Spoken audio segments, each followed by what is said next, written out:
ప్రస్తుతం ఉన్న pandemic situations లో మహమ్మారి వల్ల ఇబ్బంది పడుతున్న వాళ్ళు చాలా మంది ఉన్నారు. అయితే ఇలా గనుక ఎవరైనా దగ్గుతూ ఉన్నట్లయితే కనుక ఖచ్చితంగా మీరు గుర్తు పెట్టుకోండి వారికి దూరంగా ఉండాలని. ఎందుకంటే వారు ఖచ్చితంగా మహమ్మారితో ఇబ్బంది పడుతున్నారని. అది వారు గుర్తించినా గుర్తించకపోయినా, అంటే వాళ్ళు తెలుసుకున్నా తెలుసుకోకపోయినా వారి దగ్గర ఆ లక్షణాలు ఉన్నాయని అర్థం. మరి అది ఎలా మనం తెలుసుకోవచ్చు, ఎలా మనం గుర్తించవచ్చు అనే విషయాలను ఈ వీడియోలో మనం పూర్తిగా చూసి తెలుసుకుందాం. ఫ్రెండ్స్, మేము మీకు అందిస్తున్నటువంటి ఈ ఇన్ఫర్మేషన్ అంతా కూడా మాకు అంతర్జాలంలో డాక్టర్స్ చెప్పినటువంటి ఇన్ఫర్మేషన్ని మేము కలెక్ట్ చేసి మీకు అందిస్తున్నాము ఫ్రెండ్స్. సో మీరైతే వీటిని పాటించడం ద్వారా మంచి జరుగుతుంది అనుకుంటే తప్పకుండా పాటించి చూడండి. అండ్ ఫ్రెండ్స్, మీకు మాదొక చిన్న రిక్వెస్ట్ ఏంటంటే వీడియోని చివరి వరకు చూడండి, అప్పుడే మీకు పూర్తిగా అర్థమవుతుంది. వీడియో అంతా చూసాక లైక్ చేయడం మాత్రం మర్చిపోకండి. మీ లైక్ మాకు మంచి సపోర్ట్ మరియు ఎంకరేజింగ్ గా ఉండి ఇలాంటి ఇన్ఫర్మేటివ్ అండ్ మంచి వీడియోస్ మీకు మేము అందించగలుగుతాం. మా 2 మిలియన్ సబ్స్క్రైబర్స్ కోసం మేము చేసే చిన్న రిక్వెస్ట్ ఏంటంటే మీరంతా కూడా మీకు వీలైతే తప్పకుండా హెల్త్ ఇన్సూరెన్స్ చేయించుకోండి. ప్రస్తుతం మన పరిస్థితుల్లో మన కుటుంబానికి మనం ఏమిచ్చినా ఇవ్వకపోయినా హెల్త్ ఇన్సూరెన్స్ అనేది ఇవ్వడం చాలా మంచిది. ఎందుకంటే మనం ఎటువంటి పరిస్థితుల్లో ఉన్నా మన కుటుంబానికి ఇన్సూరెన్స్ అనేది ఆసరాగా ఉండి మనల్ని బాగు చేయించడానికి వారికి హెల్ప్ఫుల్ గా ఉంటుంది. ఇక వీడియోలోకి వస్తే, మామూలు దగ్గు వచ్చిన వాళ్లకు అదే విధంగా మహమ్మారి వల్ల ఇబ్బంది పడుతూ వచ్చే దగ్గుకు చాలా తేడా ఉంటుంది. అది ఎలా గుర్తుపెట్టొచ్చు అనే విషయాన్ని ఇవాళ మనం తెలుసుకోబోతున్నాం. ప్రస్తుత పరిస్థితుల్లో అందరికీ ఉండేటటువంటి అనుమానం ఒకటి, ఈ సమయంలో నార్మల్ గా వచ్చేటటువంటి అంటే ఫ్లూ లాంటివి వచ్చినప్పుడు వచ్చేటటువంటి దగ్గు జలుబుకి మహమ్మారి వల్ల మనం ఇబ్బంది పడుతున్నప్పుడు వచ్చేటటువంటి దగ్గు జలుబుకి ఉన్న తేడాలేంటి, ఎలా మనం గుర్తించవచ్చు అని చాలా మంది ఆలోచిస్తూ ఉంటారు. అయితే ఈ మహమ్మారి వల్ల వచ్చేటటువంటి ఈ దగ్గు జలుబుకి కొన్ని స్పెసిఫిక్ సిమ్టమ్స్ అనేవి ఉన్నాయి, అంటే లక్షణాలు ఉన్నాయి. ఇలాంటి లక్షణాలు కాకుండా మామూలుగా వచ్చేటటువంటి దగ్గు జలుబుకి ఈ లక్షణాలు లేకపోతే కనుక అది నార్మల్ ఫ్లూ, అంటే నార్మల్ గా వచ్చేటటువంటి సీజనల్ గా వచ్చేటటువంటి దగ్గు జలుబు అనుకోవచ్చు. ఒకవేళ ఇప్పుడు మనం చెప్పుకోబోయే లక్షణాలు ఉంటే మాత్రం అది తప్పకుండా వైరస్ కి సంబంధించినటువంటి దగ్గు జలుబు అనే విషయాన్ని మనం గుర్తుపెట్టుకోవాలి. స్వల్పంగా జ్వరం ఉండడం, మనకి జలుబు వచ్చినప్పుడు బాగా ముక్కు కారి తుమ్ములుండి బాగా చిరాగ్గా ఉండడము, ఇలా ఎక్కువగా ఉండే ఛాన్సెస్ ఉంటాయి. అది వైరస్ వల్ల వచ్చేటటువంటి ఈ జలుబు దగ్గు వల్ల గొంతు నొప్పితో పాటు టేస్ట్ సెన్సేషన్ మరియు స్మెల్ సెన్సేషన్, అంటే రుచి వాసన, ఇవి రెండు కూడా తగ్గేటటువంటి సూచనలు ఉంటాయి. ఎక్కువగా ముక్కు కారడం అనేది జరగదు. ఈ వైరస్ వల్ల వచ్చేటటువంటి ఈ దగ్గు జలుబుకి ముక్కు కారడం ఎక్కువగా ఉండదు. అదే మనకి నార్మల్ గా ఏదైనా దగ్గు జలుబు వస్తే, అంటే సీజనల్ గా వచ్చేటటువంటి దగ్గు జలుబు వల్ల ముక్కు కారుతూ ఉంటుంది, వాటరీగా ఉంటుంది, కొంతమందికి బాగా జలుబు తుమ్ములు వస్తూ ఉంటాయి, ఇవన్నీ ఉంటాయి.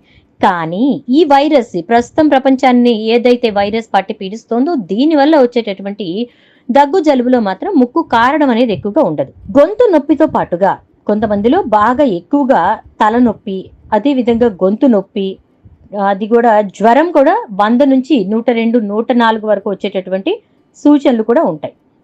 మామూలుగా వచ్చేటటువంటి దగ్గు జలుబుకి మరియు ప్రస్తుతం ఉన్నటువంటి పాండమిక్ సిచ్యుయేషన్స్ లో వచ్చేటటువంటి దగ్గు జలుబుకి లక్షణాలు దగ్గరగా ఉన్నప్పటికీ కూడా ఈ వైరస్ వల్ల వచ్చేటటువంటి జలుబుకి కొన్ని లక్షణాలు, ఒక 2-3 లక్షణాలు అయితే కొంచెం డిఫరెంట్ గా ఉంటాయి. ఒకవేళ మామూలుగా జ్వరం వచ్చిన వారికి ఎలాంటి వేరే సింటమ్స్ లేకపోతే అది నార్మల్ ఫీవర్ అయి ఉండొచ్చు. ఇక వైరల్ ఫీవర్ దగ్గరికి వచ్చేసరికి ఓన్లీ జ్వరమే తప్ప వేరే ఏ లక్షణాలు ఉండవు. అవి టేస్ట్, స్మెల్, గొంతు నొప్పి, ఆయాసం, తర్వాత వచ్చేసి తల నొప్పి, ఇంకొకటి ఏంటంటే ఫుల్ బాడీ పెయిన్స్ ఉండడం, ఇవన్నీ కూడా చాలా తక్కువగా ఉంటాయి ఓన్లీ ఫీవర్ వచ్చిన వాళ్ళకి. అలా ఉన్నటువంటి వారు ఎట్టి పరిస్థితుల్లోనూ ఇది మహమ్మారి ఏదైతే పీడిస్తోందో దానికి సంబంధించినటువంటి ఫీవర్ అని కానీ దానికి సంబంధించిన సిమ్టమ్స్ అని కానీ మీరు భయపడవలసిన అవసరమే లేదు.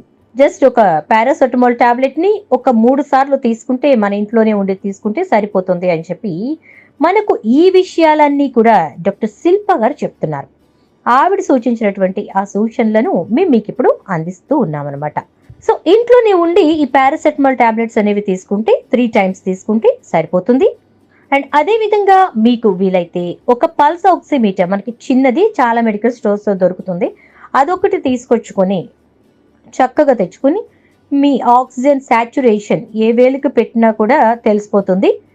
సో మీరు చక్కగా ఆక్సిజన్ సాచురేషన్ తెలుసుకోవచ్చు. అది బాగున్నంత వరకు మీరు ఎటువంటి టెన్షన్ పడాల్సిన అవసరం లేదు. జస్ట్ పారాసెటమాల్ వేసుకుంటే సరిపోతుంది. ఒకవేళ ఓన్లీ ముక్కు మాత్రమే కారుతోంది, నార్మల్ జలుబులాగా ఉంది అని ఉంటే కనుక, అంటే సిమ్టమాటిక్ జలుబుకి, అంటే మనకి ఏదైనా ఇవి జలుబు లక్షణాలు, దీనివల్ల కొంచెం సీజనల్ కోల్డ్ ఇది అని చెప్పని అనిపించినప్పుడు మనకి దానికి సంబంధించిన టాబ్లెట్స్ రెగ్యులర్గా మనం వాడుతూ ఉంటాం కదా, సెట్రోజెన్ అని అలాంటివి వేసుకుంటాం కదా, అలాంటివి వేసుకుంటే సరిపోతుంది. జ్వరం లేకపోతే పారాసెటమాల్ కూడా మనకి అవసరం లేదు, నార్మల్ సెట్రోజెన్ వేసుకుంటే తగ్గిపోతుంది. అండ్ దాంతో పాటుగా మనం వేడి ఆవిరిని తీసుకోవడం, తర్వాత యూకలిప్టస్ ఆయిల్ బేస్డ్ స్టీమ్స్ కూడా తీసుకుంటూ ఉంటే మనకి సరిపోతాయి. అండ్ దాంతోపాటు కొంతమంది అయితే ఈ జండు బామ్ అనగా లేకపోతే శక్తి బామ్ అనగా ఇలాంటివి విక్స్ కూడా వేసుకుంటూ ఉంటారు కొంతమంది అయితే. అలా కూడా వేసుకొని మనం స్టీమ్ తీసుకుంటే సరిపోతుంది అనమాట. అయితే కదా ఫ్రెండ్స్, మీకు ఒకవేళ వీలైతే, అండ్ కొంతమంది కంటే సెట్ కాదు కానీ అందరికీ మాక్సిమం సెట్ అయ్యేది ఏంటి అంటే మెంథాల్ బేస్డ్ ఆయిల్స్ కూడా ఉంటాయి కదా మనకి, అవి కూడా కొంచెం ఘాటుగా ఉంటాయి. కానీ మనం ఎవాపరేషన్ అంటే ఏదైతే మనం ఇది ఆవిరి పడుతూ ఉంటామో ఆ ఆవిరి తీసుకునేటప్పుడు ఇవి వెళ్ళి కరెక్ట్గా మనకు ఊపిరితిత్తులకు తగిలేంత ఘాటుగా, అంటే చాలా స్మూత్గా లోపల ఉండేటటువంటి కఫాన్ని కట్ చేస్తున్నట్టుగా లోపలికి పోతూ ఉంటుంది అనమాట. ఇలాంటి వాటితోటి ఆవిరి పట్టడం అనేది మనకి చాలా చాలా మంచిది. మంచి రిజల్ట్స్ కూడా మనకి వస్తాయి అన్నమాట. అండ్ ఒకవేళ మీరు విక్స్ వాడగలరు అనుకుంటే కనుక తప్పకుండా మీరు విక్స్ని ఇన్హేల్ చేసుకోవచ్చు. అండ్ అదేవిధంగా అప్లై చేసుకున్నా కూడా ఏం ప్రాబ్లం ఉండదు, లోపల అప్లై చేసుకోవచ్చు, ముక్కు లోపల కానీ. అలా కొంతమంది గొంతు లోపల కూడా పెట్టుకుంటూ ఉంటారు, దానివల్ల కూడా ఎటువంటి ప్రాబ్లమ్స్ ఉండవు, తొందరగా కొంచెం తగ్గుతుంది అనమాట. ఇది ఓన్లీ కోల్డ్ మరియు ఓన్లీ ఫీవర్ గురించి మాత్రమే. ఓన్లీ కాఫ్ మాత్రమే ఉంది అంటే దగ్గు మాత్రమే ఉంది, అది కూడా పొడి దగ్గు. పొడి దగ్గు అనేది ఎక్కువ శాతం ఈ మహమ్మారి బారిన పడినటువంటి వారికి వచ్చేటటువంటి ఛాన్సెస్ అనేవి ఎక్కువగా ఉంటాయి. దాంతో పాటుగా తెమడతో పాటు కనుక దగ్గు వచ్చింది అంటే, అంటే మామూలుగా మీకు దగ్గు మనం దగ్గడం వేరు, అలా కాకుండా తెమడతో పాటుగా వచ్చింది అంటే అది నార్మల్గా వచ్చేటటువంటి, అంటే సీజనల్ బేస్డ్ ప్రాబ్లమ్స్ వల్ల కానీ లేకపోతే సీజనల్ బేస్డ్ చేంజెస్ వల్ల కానీ వచ్చేటటువంటి దగ్గుగా మనం దాన్ని పరిగణించాల్సి ఉంటుంది. తెమడతో వచ్చే దగ్గు అనేది నార్మల్గా మనకి లంగ్స్ లోపల నుంచి వచ్చే ఛాన్సెస్ ఉంటుంది. తెమడ లేకపోతే కఫం గొంతు దగ్గర ఆస్మా టెండెన్సెస్ ఉండే వారికి కూడా ఈ స్ఫూటం అనేది తీగలుగా వచ్చేటటువంటి ఛాన్సెస్ ఉంటాయి. అలాంటిది ఏదైనా ఉండొచ్చు. పొడి దగ్గు, ఈ పొడి దగ్గు అనేది మాత్రం మనకి ఈ వైరల్ ఇన్ఫెక్షన్ ప్రస్తుతం నడుస్తున్నటువంటి దీనికి సంబంధించినటువంటి దగ్గు అని చెప్పుకోవాలన్నమాట. దానికి సంబంధించింది. అంటే ఒకవేళ తెమడతో వచ్చేది మాత్రం నార్మల్గా వచ్చే దగ్గు, బ్యాక్టీరియల్ ఇన్ఫెక్షన్ లేదా ఆస్మాటిక్ పీపుల్కి ఉండేటటువంటి బ్రోంకైటిస్ లాంటి వాళ్ళకి కూడా ఉండేటటువంటి దగ్గు అనమాట. అంటే మనం ఈ మహమ్మారికి సంబంధించి గుర్తుపెట్టుకోవాల్సిన విషయం పొడి దగ్గు. ఈ పొడి దగ్గు అనేది వాళ్ళకి మాత్రమే వస్తుంది. అలా వచ్చిన వారు ఎవరైనా మనకు కనపడినా ఎదురుపడినా మాక్సిమం మామూలుగా కూడా మీరు డిస్టెన్స్ మెయింటైన్ చేయడం అనేది చాలా చాలా అవసరం. దాంతోపాటు ఇలా పొడి దగ్గు వస్తుంది అనుకుంటే కనుక ఖచ్చితంగా మీరు నార్మల్గా కంటే కూడా కొంచెం ఎక్కువ డిస్టెన్స్ మెయింటైన్ చేయండి. మాక్సిమం అలాంటి పీపుల్ తోటి కాంటాక్ట్లోకి వెళ్లకుండా ఉండడం అనేది ఇంకా ఇంకా మంచిది. రెస్పిరేటరీ ట్రాక్, థ్రోట్ అండ్ నోస్కి సంబంధించి టాన్సిలైటిస్, ఈ టాన్సిలైటిస్ పేషెంట్స్లో కూడా గొంతు నొప్పి అనేది చాలా సివియర్గా ఉంటుంది. వాళ్ళకి మరియు ప్రస్తుతం ఉన్నటువంటి ఈ వైరస్కి చాలా సిమిలారిటీస్ అనేవి ఉంటాయి. ఒకటి గొంతు నొప్పి, ఫీవర్. గొంతు నొప్పి ఫీవర్తో పాటుగా వీళ్లకు అప్పుడప్పుడు ఎక్కువ ఫీవర్ అంటే హై ఫీవర్ వచ్చేటటువంటి ఛాన్సెస్ కూడా ఉంటాయి. సో ఇవన్నీ కూడా కలగలిసి ఉంటాయి అన్నమాట.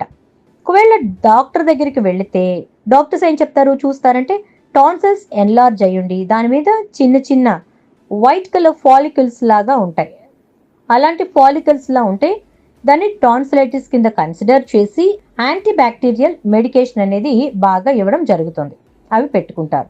ఒకవేళ మీకు థ్రోట్ పెయిన్ ఉండి టాన్సిల్స్ లేవు అంటే మీరు దీనికి సంబంధించి అంటే మహమ్మారికి సంబంధించినటువంటి సిమ్టమ్స్ అయ్యి ఉండొచ్చు అని చెప్పి వెంటనే మీరు జాగ్రత్త పడాలి. ఇవి కొన్ని లక్షణాలు నార్మల్కి ప్రస్తుతం ఉన్నటువంటి పాండమిక్ వైరల్ సిచ్యువేషన్స్కి సంబంధించినవి. అండ్ ఎప్పుడైతే మీకు మిక్స్డ్ లక్షణాలు ఉంటాయో, అంటే ఒకసారి ముక్కు కారుతూ గొంతు నొప్పి సివియర్గా ఉండి ఆయాసం లాగా ఉంటే కనుక ఖచ్చితంగా మీరు అది ప్రస్తుతం ఉన్నటువంటి వైరస్ అని చెప్పి అర్థం చేసుకోవాలి. మీకు వైరస్ మీ ఒంట్లోకి ప్రవేశించింది అండ్ దాని పని అది స్టార్ట్ చేసేసింది అని చెప్పి మీ పని మీరు వెంటనే స్టార్ట్ చేసేయాలన్నమాట. ఇలా 3-4 సిమ్టమ్స్ ఎక్కువగా అంటే ఎటువైపు ఉంటే అదే మీకు వచ్చింది. అంటే ఫ్లూ వైపుకు సంబంధించిన సిమ్టమ్స్ మీకు ఎక్కువగా కనబడితే కనుక అది ఫ్లూ అంటే జలుబు దగ్గు సీజనల్గా వచ్చేది అనుకోవాలి. అలా కాకుండా మహమ్మారికి సంబంధించినటువంటి లక్షణాలు అవేంటి మనం చెప్పుకున్నది పొడి దగ్గు, అదే విధంగా దగ్గుతారు కానీ దాంట్లో కఫం రాదు, పొడి పొడిగా దగ్గొస్తూ ఉంటుంది, అదొకటి. తర్వాత ఒళ్ళు నొప్పులు, ఫీవర్, హై ఫీవర్స్, ఇవన్నీ కూడా దీనికి సంబంధించి మహమ్మారికి సంబంధించినటువంటివి. వీటితో పాటుగా మనం గుర్తుపెట్టుకోవాల్సింది ఏంటంటే రుచి కానీ వాసన కానీ తెలియకపోవటం. ఇవి ఖచ్చితంగా మనం గుర్తుపెట్టుకోవాల్సినవి. ఇవన్నీ కూడా ఒకవైపుగా ఉండి అంటే ఇవన్నీ కూడా ఎక్కువగా కనబడుతున్నాయి అంటే ఖచ్చితంగా మీరు మహమ్మారి బారిన పడ్డట్టే. అలా కాకుండా నార్మల్గా మనం ఎప్పుడు ఫేస్ చేసేటటువంటి జలుబు దగ్గు లాంటివి ఉంటే కనుక అవి కేవలం నార్మల్ ఫ్లూకి సంబంధించినవి అని చెప్పని అనుకోవాలి. కానీ ఫ్రెండ్స్, ఒకటి మనం ఇక్కడ గుర్తుపెట్టుకోవాల్సిన విషయం ఏంటంటే ప్రస్తుతం ఉన్నటువంటి పాండమిక్ సిచ్యుయేషన్స్లో ఎక్కువ శాతం మంది మామూలు వాటిని కూడా ఈ మహమ్మారి లక్షణాలుగా పరిగణిస్తూ కొంచెం కంగారు పడుతున్నారు. అలాగే మహమ్మారికి సంబంధించిన లక్షణాలు కనబడినా కూడా కొంతమంది మొండితనానికి పోయి ఇవి మామూలు వేలే, ఏముంది దగ్గు జలుబేలే అన్నట్లుగా ఆలోచిస్తున్నారు. ఎందుకంటే మనకి ఆ వేరియేషన్ చాలా వరకు తెలియదు కాబట్టి ఈ వేరియేషన్ ఏంటి, దీనికి దానికి ఉన్నటువంటి వేరియేషన్ ఏంటి అనేది తెలియక చాలా మంది ఇలా అంటే ముదిరిపోయే వరకు అది ఎక్కువైపోయి తీరా మనం చాలా వరకు లంగ్స్ పాడైపోవడం దాకా వచ్చిన తర్వాత కానీ తెలుసుకోలేకపోతున్నారు ఫ్రెండ్స్. సో అలా సాగ్రిగేట్ చేసుకుని చక్కగా దీనికి సంబంధించినవి ఇవి, ఈ దగ్గు ఇలా ఉంటే కనుక ఇది మహమ్మారికి సంబంధించింది, ఇది ఇలా ఉంటే కనుక అంటే నార్మల్గా ఎప్పుడు మనకు వచ్చేటటువంటి దగ్గు ఎలా ఉంటుందో అలా ఉంటే కనుక ఇది నార్మల్ ఫ్లూ లాంటిది అని చెప్పి మనం తెలుసుకోవడం కోసం అని చెప్పి డాక్టర్ శిల్ప గారు మనకి అంతర్జాలంలో అందించినటువంటి సమాచారాన్ని బట్టి మేము మీకు ఈ సమాచారాన్ని అందిస్తున్నాము ఫ్రెండ్స్. ఇది చాలా ఇన్ఫర్మేటివ్ సమాచారం అని చెప్పి మాకు అనిపించింది, అందుకే మీతో షేర్ చేసుకుంటున్నాం.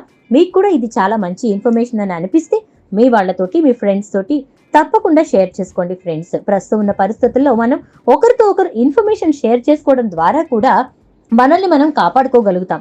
ఇటు మన హెల్త్ని మనం కాపాడుకుంటూనే ఎదుటి వారిని కూడా కాపాడగలుగుతాం ఫ్రెండ్స్. ప్రస్తుతం మనం చేయవలసింది డబ్బో లేకపోతే ఇంకొక సాయమో కాదు, ఇలాంటివే ఎక్కువగా మనం ప్రతి ఒక్కరికి తెలియచేయగలగాలి. అండ్ అంతేకాకుండా మీకు చేతనైన వరకు మీ పక్క వారికి కూడా మీరు హెల్ప్ చేస్తూ ఉండండి. సో ఫ్రెండ్స్, ఇది ఈ రోజు వీడియో. దగ్గుకు సంబంధించి వేరియేషన్స్ ఎలా ఉంటాయి, ఎలాంటి వేరియేషన్స్ తోటి మీరు ఏది ఎలాంటి దగ్గు అని తెలుసుకోవచ్చు అనే విషయాలతోటి ఈ వీడియోని మీకు మేము అందిస్తున్నాం. వీడియో నచ్చిందా ఫ్రెండ్స్? నచ్చితే తప్పకుండా లైక్, షేర్ అండ్ ఛానల్ని ఇప్పుడే చూస్తున్నట్లయితే సబ్స్క్రైబ్ చేసుకుని పక్కన ఉన్న బెల్ ఐకాన్లో ఆల్ ట్యాప్ చేయండి. ప్రతిరోజు రాత్రి 8:30కి మన కేఎస్కే హోమ్ ఛానల్లో వచ్చేటటువంటి ప్రతి హెల్త్ వీడియోని మీరు ఫాలో అవుతూ ఉండండి. అలాగే అందులో ఉన్నటువంటి మంచి ఇన్ఫర్మేషన్ ని తప్పకుండా ఇతరులతో షేర్ చేసుకుంటారని ఆశిస్తున్నాం. Thank you.